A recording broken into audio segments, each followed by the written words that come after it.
Assalamualaikum warahmatullahi wabarakatuh. Kembali lagi di channel Radio Horor. Untuk kisah kali ini ada sebuah cerita yang ditulis oleh akun Twitter yang bernama @demotion. Dan untuk kisah yang akan saya bacakan kali ini yaitu kisah yang berjudul Tengah Malam. Sebelum kita masuk ke ceritanya, tekan dulu tombol like video ini dan jangan lupa juga tekan tombol subscribe dan aktifin juga lonceng notifikasinya agar kalian tidak ketinggalan cerita-cerita baru dari channel ini. Dan bagi teman-teman yang ingin baca langsung cerita ini, nanti silahkan saja kunjungi linknya yang akan saya sertakan di kolom deskripsi. Dan seperti apa untuk kisah kali ini? Langsung saja kita simak berikut ini.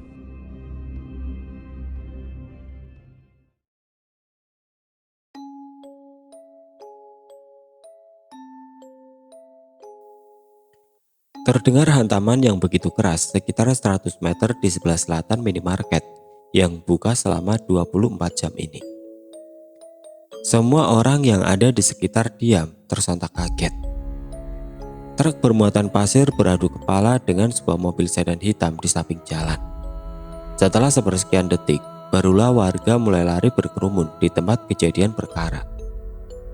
Para warga segera mengevakuasi para penumpang di dalamnya. Dengan alat seadanya, mereka berusaha menyelamatkan jiwa yang masih tertanam di dalam raga. Seorang wanita berteriak histeris manakala melihat seorang wanita nahas yang tubuhnya tergencat di antara dua kepala mobil tersebut. Tubuh bagian bawahnya hancur. Wanita tersebut memuntahkan darah dari dalam mulutnya. Ia menemui ajal dengan begitu sadisnya. Tubuhnya terbelah menjadi dua, terhimpit kendaraan yang saling bertabrakan. Wanita tersebut langsung tewas di tempat. Sementara sopir truk dan semua penumpang sedan nampak mengalami luka yang cukup serius. Beberapa lama kemudian ambulan dan mobil polisi datang, mengamankan tempat kejadian dan mengevakuasi korban. Kejadian tersebut baru beberapa bulan yang lalu. Masih hangat untuk diceritakan sebenarnya. Dan sampai sekarang pun dia masih ada di sana. Sehari berselang, Riko memelankan laju motornya. Ia berhenti sejenak untuk melihat apa yang terjadi ketika ada garis polisi dan abu halus yang bertabur di dalamnya. Lah, ada apa ini? Tanyanya dalam hati. Setelah beberapa saat, Riko pun sampai di tempat kerjanya. Perkenalkan, namanya Riko. Dia adalah kawan saya yang bekerja di sebuah minimarket yang berada di salah satu jalan Pantura. Riko adalah yang punya cerita ini. Cerita yang cukup menarik, sekaligus ngeri-ngeri sedap ketika ia menceritakan sebuah gangguan yang ada di tempat kerjanya. Oh iya, ia bekerja di minimarket yang buka selama 24 jam nonstop. Dan sialnya, dia sering masuk shift malam ketika kejadian tersebut terjadi. Lah, itu ada apa Dian di selatan jalan? Tanya Riko pada Dian yang masuk satu shift dengannya. Emang kamu gak tahu? Tanya Dian kembali. Lah gak tahu, kan kemarin saya libur jadi gak tahu, jawab Riko. Iya, kemarin malam itu ada mobil tabrakan dan ada wanita yang kegencet di antara kedua mobil tersebut. Tubuhnya terpotong jadi dua. Jelas Dian kepada Riko. Lah, serem banget. Saya harus rajin sholat ini biar gak diganggu sama setannya, ucap Riko sambil berlari ke dalam toko. Lah, apa hubungannya Rik? Saut Dian. Shift 2 akan segera berganti, digantikan shift 3 ketika waktu menunjukkan jam 11 malam. Terlihat toko yang sepi karena waktu yang sudah memasuki waktu larut tengah malam.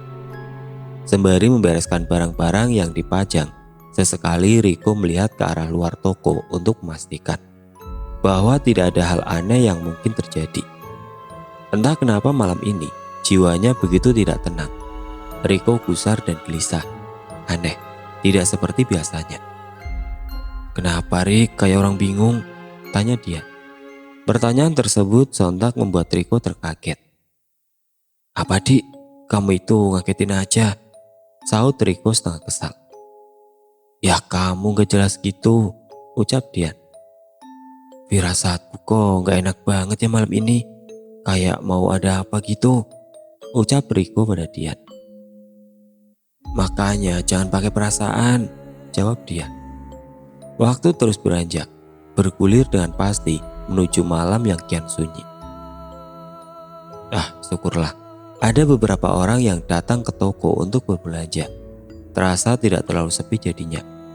Riko nampak bersemangat, namun tidak mengalihkan perasaannya yang tidak karuan malam ini. Jam 12:30 dini hari, dia nampak sibuk merapikan areal kasir. Sementara Riko pun nampak sibuk dengan barang-barang yang sedang ia display agar terlihat rapi dan penuh. Bel tanda masuk berbunyi yang berarti ada seseorang yang masuk ke dalam toko mereka. Dian segera berdiri untuk menyambut, tapi zong, tidak ada seorang pun yang masuk atau berada di dalam toko selain dia dan Riko yang tengah asik mendisplay barang. Karena penasaran, Dian pun melihat sambil berjinjit untuk memastikan, namun tetap tidak ada siapapun kecuali Riko di pojokan. Mungkin bel masuknya saja yang sedang error, pikir Dian. Dia kembali membersihkan areal kasirnya. Tidak beberapa lama, Riko datang menghampiri. Dian, itu perempuan di pojok cuma diem aja, gak belanja gak apa? Tanya Riko pada Dian. Mana sih? Tanggap Dian. Itu tuh. Tunjuk Riko ke arah pojok samping cooler minuman. Perasaan tadi gak ada orang, ucap Dian. Kupingmu mampet kali, ejek Riko. Tapi emang tadi bel tanda masuk bunyi sih, cuma tadi mah gak ada orang, gila Dian. Coba cek CCTV, pinta Riko. Mereka berdua diam dengan mulut yang menganga, saling bertatapan satu sama lain. Saat melihat rekaman CCTV di mana wanita tersebut berada, wanita tersebut tampak jelas di hadapan mata, namun tidak terlihat di dalam rekaman CCTV. Riko menelan ludah dengan apa yang terjadi. Wanita tersebut masih berada di pojok, namun tidak terlihat di layar monitor. Riko terus melihat ke arah layar CCTV dan di mana wanita tersebut berada. Berkali-kali ia melihat layar dan menoleh ke arah pojok untuk memastikan bahwa mata dan CCTV-nya tidak salah. Astagfirullah, astagfirullah, astagfirullah, ucap Riko dengan cukup keras. Entah kenapa di dalam ruangan berpendingin ini, tubuhnya terasa gerah berkeringat. Sangat panas, dinginnya AC tidak mampu membuat tubuhnya adem dan tenang. Riko dan Dian bersembunyi di bawah kasiran karena ketakutan. Pikirannya berkecambuk takut jikalau sosok tersebut datang menghampiri ke arah mereka. Bel masuk kembali berbunyi. Mbak, ucap seseorang di balik meja. Dian dan Riko masih gemetar ketakutan. Mbak, mau bayar. Syukurlah, berarti sosok dari yang punya suara tersebut adalah manusia. Tidak mungkin juga rasanya ada hantu yang bayar belanja online. Dengan lemas Dian mencoba berdiri. Segera ia buang perasaan was-was dan wajah takutnya karena di depan pelanggan ia harus memberikan senyuman dan pelayanan yang terbaik tentunya. Jam 2 dini hari, toko sangat sepi. Begitupun jalan pantura di depan toko ini, nampak lengang, hening, sepi termakan kegelapan malam. Riko memilih menghilangkan kejadian yang dialaminya tadi. Kejadian yang sangat mengganggu pikirannya dengan sebatang rokok di tangan, duduk di depan toko yang sepi bermandi udara dingin. Sementara Dian nampak tengah membersihkan barang-barang yang tidak jauh dari areal kasiran karena ia masih merasa takut atas kejadian tadi. Sedang asik bebersih, Dian kaget karena ular Riko yang terburu-buru masuk ke dalam. Gila ini, ucap Riko. Kenapa sih? Tanya Dian. Setan tadi malah melambai-lambai di seberang jalan, suruh saya ke sana, jelas Riko. Yang bener, Rik, ucap Dian kepada Riko. Jangan mau kamunya tuh, Dian menimpali. Siapa juga yang mau, ucap Riko setengah kesal. Play musik aja biar gak sepirik, usul Dian. Usulan yang langsung direalisasikan oleh Riko, berharap malam yang menyebalkan ini segera berlalu. Ah, sialnya, rasanya jam 6 waktu pergantian shift masih cukup lama. Semoga tidak terjadi hal yang buruk ke depannya, ucap doa Riko di dalam hati. Besok malamnya, Riko tengah bersiap-siap untuk kembali berangkat bekerja. Segera ia keluarkan motor kesayangannya dan segera memanasi mesin motornya.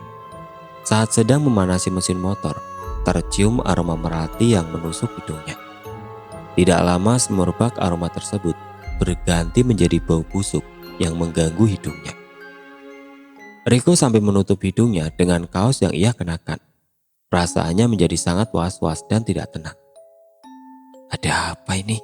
Tanyanya dalam hati. Gas ajalah, Riko memantapkan keberaniannya.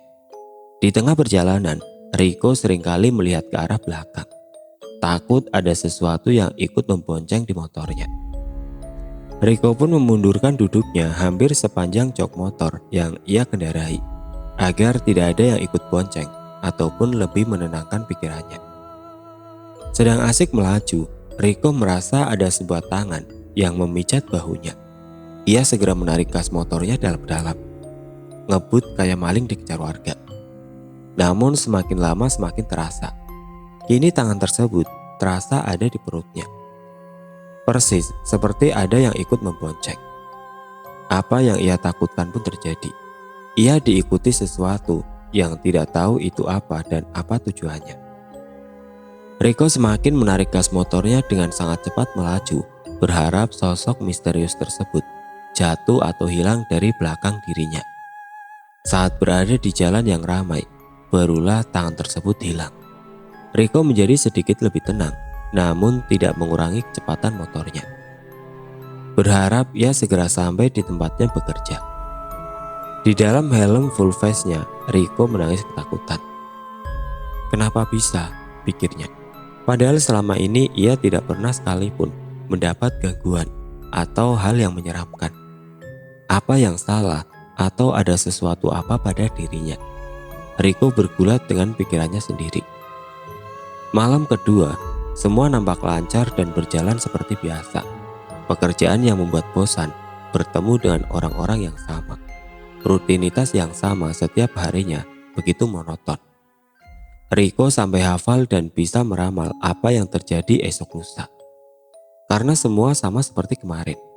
Setiap hari selalu sama, setiap hari tidak berbeda. Terbelenggu dalam hidupnya sendiri. Diperbudakan tuntutan yang tidak kenal kasihan. Memasuki waktu tengah malam, keadaan toko masih lumayan ramai. Ah, syukurlah, paling tidak ia bisa lebih tenang.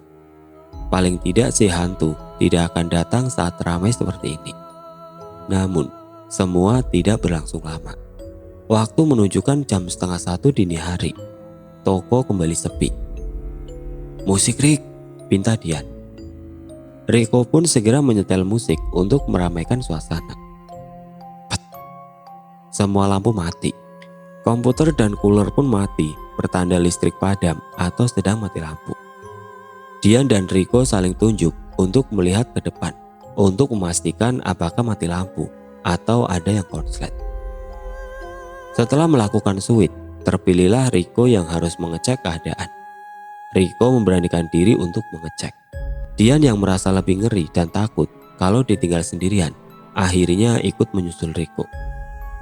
Setelah dicek dan melihat keadaan, ternyata memang benar sedang terjadi pemadaman listrik.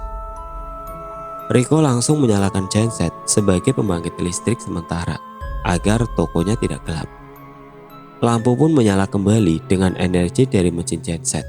Namun entah kenapa, lampu yang menyala tidak terlalu terang. Terkesan redup dan meremang. Ah, tapi paling tidak ini lebih baik dari harus gelap sepenuhnya. Setelah cukup lama, datanglah seorang wanita mengenakan keris panjang. Atau lebih mirip daster nampaknya. Berwarna putih sedikit kotor dan dekil masuk ke dalam toko.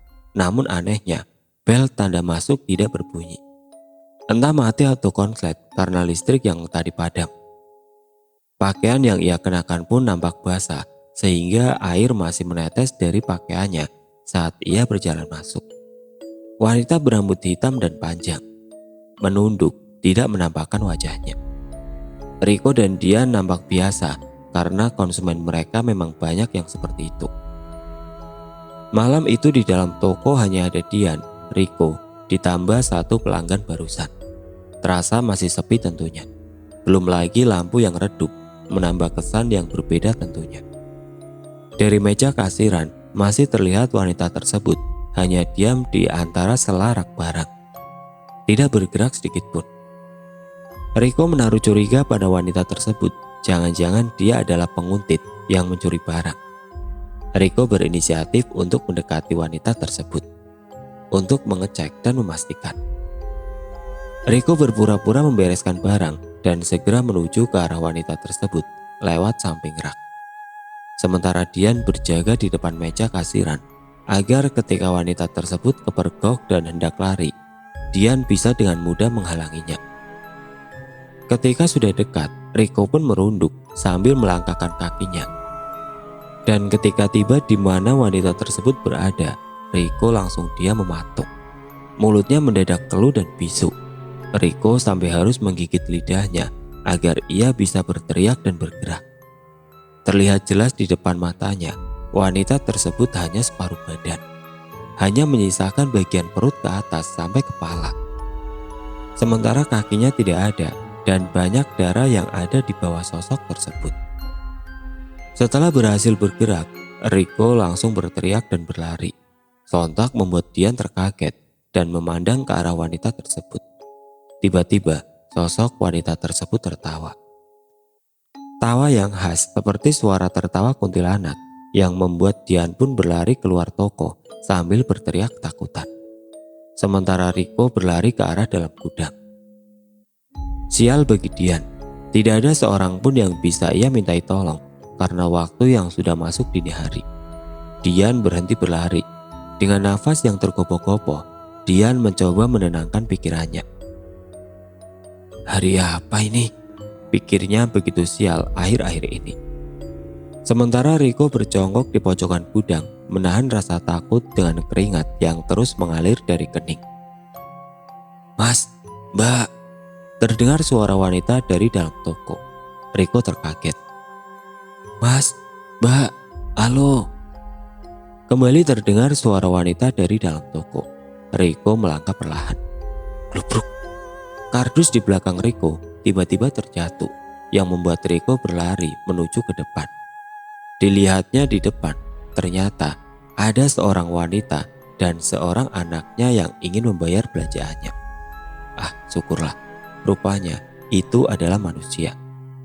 Mas, kemana aja dari tadi saya panggil-panggil? Ucap wanita tersebut dengan nada kesal. Dengan senyum terpaksa, Riko mencoba melayani belanjaan wanita tersebut. Sementara Dian berjalan perlahan mendekat ke arah toko. Terlihat dari depan, ada Riko dan seorang ibu-ibu dengan anaknya. Ah, syukurlah, ucap Dian. Namun sesaat Dian akan masuk, dari ekor mata sebelah kirinya, terlihat ada wanita setengah badan di pojokan tokonya. Sontak membuat Dian kembali panik dan takut dan segera masuk ke dalam. Sampai menabrak wanita yang tengah membayar belanjaannya tersebut. Hati-hati sih Mbak kalau jalan itu, ucap wanita tersebut. Iya maaf Mbak, ucap Dian yang langsung berlari dan bersembunyi di bawah meja kasir. Apa-apa, ucap Riko antara kaget dan takut. Dia ada di pojok Rik, jawab Dian dengan gemetar. Sial banget nasibku, ucap Riko memelas. Brak. Kepala hantu wanita tersebut menabrak kaca yang persis ada di samping Riko dan Dian. Kepalanya pecah dengan organ dalam tubuhnya yang menggantung dan tersenyum ke arah mereka berdua. Riko langsung lemas saking kagetnya dan jatuh pingsan.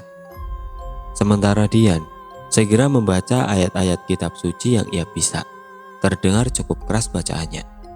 Sementara sosok tersebut terus menghantamkan kepalanya di kaca toko. Duk, duk, duk. Hantaman kepalanya tidak kalah keras dari bacaan ayat suci yang Dian baca. Dian tidak mampu melihat sosok tersebut. Dian terus menundukkan pandangannya, berharap semua kejadian buruk ini segera berakhir. Semakin lama semakin hilang suara hantaman kepala tersebut. Namun, Dian mengendorkan bacaan dari Dian yang terus membaca dengan terburu-buru dan ketakutan. Riko, bangun Rik. Ucap Dian sambil menepuk-nepuk pipi Riko. Rupanya cukup lama Riko pingsan. Ia baru siuman ketika masuk waktu subuh. Riko tampak shock. Ia seperti orang linglung. Wajahnya terlihat pucat dan lesu. Keesokan harinya Riko jatuh sakit. Badannya demam tinggi, menggigil tidak karuan. Kakek Riko yang sepertinya paham dengan apa yang terjadi dengan Riko, ia pun bergegas mencari daun kelor dan secari gedebuk pohon pisang batu hitam untuk mengobati cucunya tersebut. Mbah Warno mengambil air dan memasukkannya di dalam wadah baskom berukuran sedang. Dicelupkan daun kelor tersebut ke dalam baskom air, membaca-baca sesuatu dan mengembuskan ke arah air di dalam baskom tersebut. Sementara secari gedebuk dari pohon pisang batu hitam yang tadi ia bawa diikatkan ke jempol kaki Riko. Setelah selesai membaca doa-doa, Mbah Warno segera memercikkan tetesan air dari daun kelor tersebut ke seluruh badan Riko. Mbah Warno lantas mengambil sapu yang terbuat dari sabut kelapa. Mbah Warno kembali membaca doa-doa dan mengibaskan sapu tersebut dari ujung kepala sampai ujung kaki Riko. Mbah Warno melakukan hal tersebut selama 3 kali. Dalam kepercayaan orang-orang di sini, hal tersebut bertujuan untuk menghilangkan aura atau energi negatif yang ada di tubuh kita. Tentu dengan bacaan tertentu, tidak asal sapu aja. Sementara percikan air dari daun kelor bertujuan untuk memecah energi negatif tersebut. Sedangkan secarik pelepah pisang batu bertujuan untuk membentengi diri agar energi yang sudah tersapu keluar tidak kembali masuk. Dan terbukti, panas tubuh Riko menurun. Demamnya pun terlihat mereda. Riko tampak tenang dan pernafasannya menjadi teratur.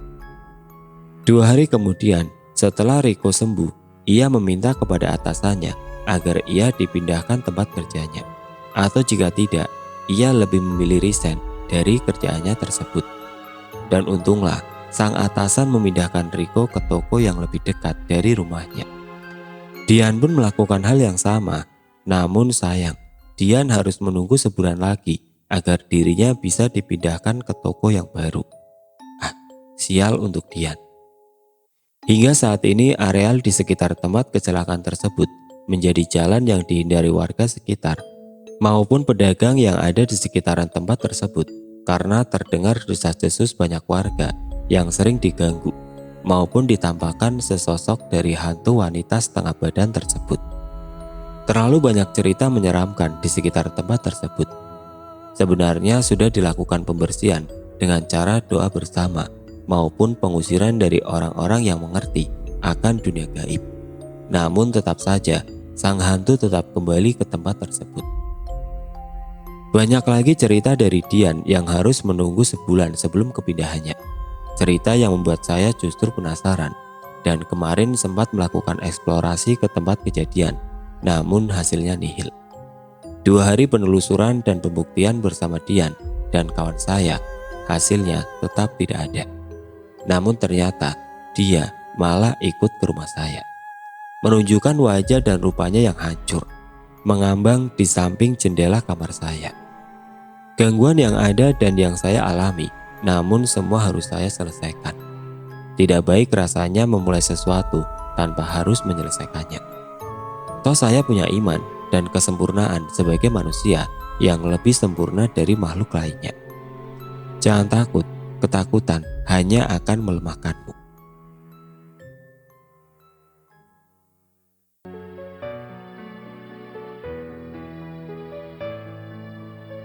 Oke teman-teman, seperti itulah untuk kisah kali ini. Bagaimana menurut kalian tentang kisah ini? Tulis komentar kalian di kolom komentar. Dan bagi teman-teman yang baru bergabung, jangan lupa untuk like, comment, share, serta subscribe channel ini. Dan nantikan kisah-kisah horor berikutnya tetap di channel Radio Horor. Wassalamualaikum warahmatullahi wabarakatuh.